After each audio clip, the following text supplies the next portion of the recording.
It was a chilly Louisiana morning, the kind where mist hovered over the bayous like a ghost that refused to leave. Senator John Kennedy was driving back from a town hall meeting, his car humming steadily along a quiet country road. He preferred to drive himself sometimes, no aides, no cameras, no politics, just silence and reflection.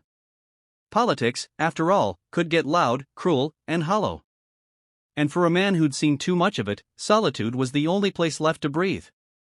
As the road curved past an old gas station and a rusted water tower, John noticed something unusual. Up ahead, on the side of the road, stood a young woman holding a large, handmade sign. The wind whipped her hair as she struggled to keep the sign steady. It wasn't one of those political protest signs he often saw.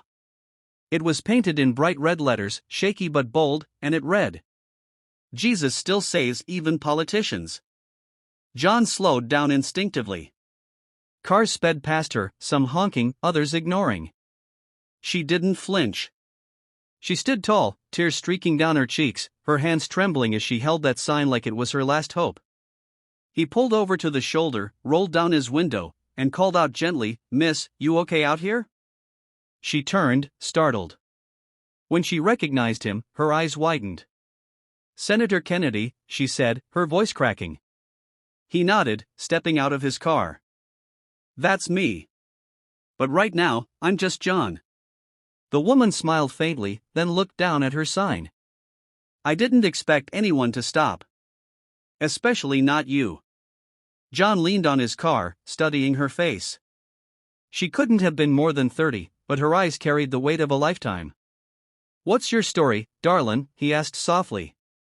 She hesitated before answering. "My name's Sarah. My husband, he was a pastor. We moved here to start a little church. It was everything to us. But 2 months ago, he died in a car crash. Ever since then, people stopped coming. The bills pile up, the church closed, and I lost my faith. But this morning, I just felt something in my heart. Like God was telling me to remind the world that he's still here.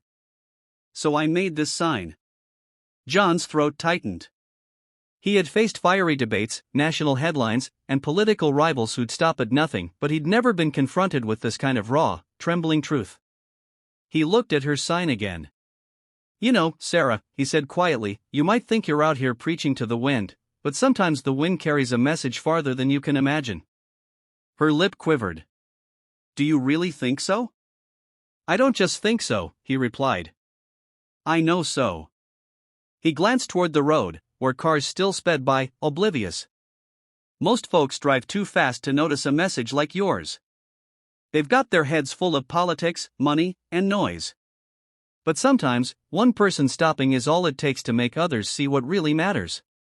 Sarah's tears spilled freely now. "I just didn't think anyone cared anymore." John smiled, "Hi.